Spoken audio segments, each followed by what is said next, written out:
Today, we are going to unpack a story of medical innovation that really has changed the game for how we treat one of the world's most common and deadly conditions, heart failure. It's the story of a landmark drug, how it works, and, the tough questions it brings up. Now, global pandemic, that's not a term you hear every day for a disease you can't catch. But when you start to look at the numbers, you really begin to understand why. Heart failure, it's a condition where the heart just can't pump enough blood to meet the body's needs, has reached absolutely massive proportions. Just look at that number. An estimated 26 million people are living with heart failure across the globe.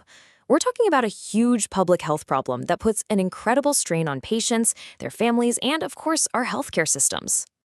And here is the really stark reality of this diagnosis. For more than half of all patients, they'll die within 5 years. For decades, the outlook has just been grim, even with the very best treatments we had available. So, you can see why this question has driven researchers for years. The drugs we had, they helped, for sure, but they weren't a silver bullet. A totally new way of thinking was desperately needed to turn the tide against this devastating disease. To really get this breakthrough, we first have to understand the battle that's happening inside the body of someone with heart failure.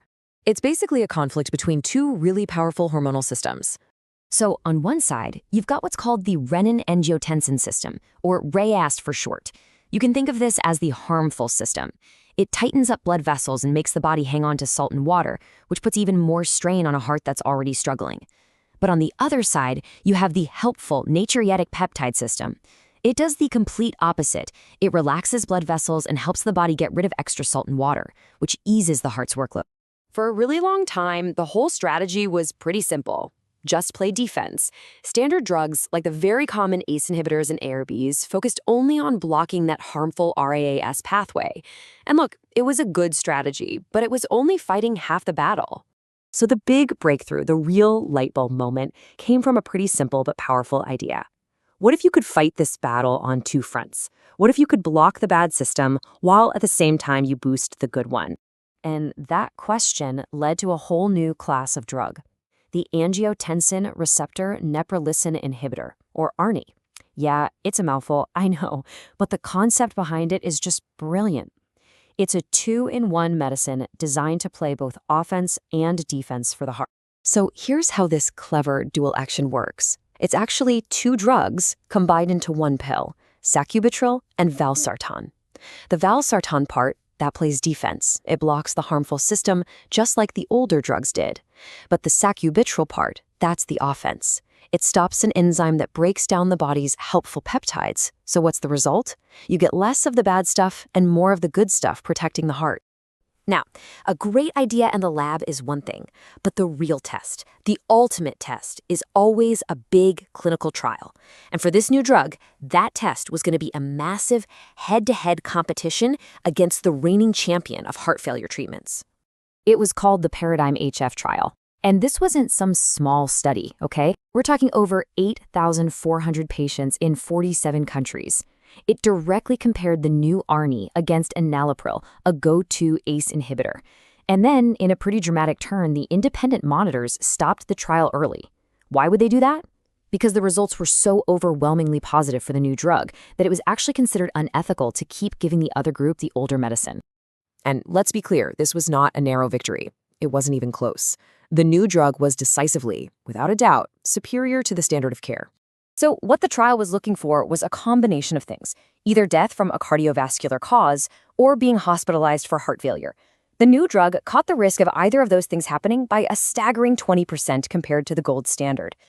Here's another way to think about how powerful this is. This number is the number needed to treat. What it means is that for every 21 patients you treat with the new drug instead of the old one, you prevent one major event, like a death or a hospitalization. In the world of medicine, that is an incredibly impressive number. But, as it goes with any major study, the scientific community didn't just take the results at face value. They put it under the microscope, and some really important questions started to come up about how the trial was designed. This quote from a letter to a major medical journal really gets to the heart of the main criticism. Basically, the trial used the highest target dose of the new drug, but the dose of enalapril they compared it to was, well, what some people considered a moderate dose, not its maximum. So that led to the big question, was it really a fair fight? So the debate really focused on two things.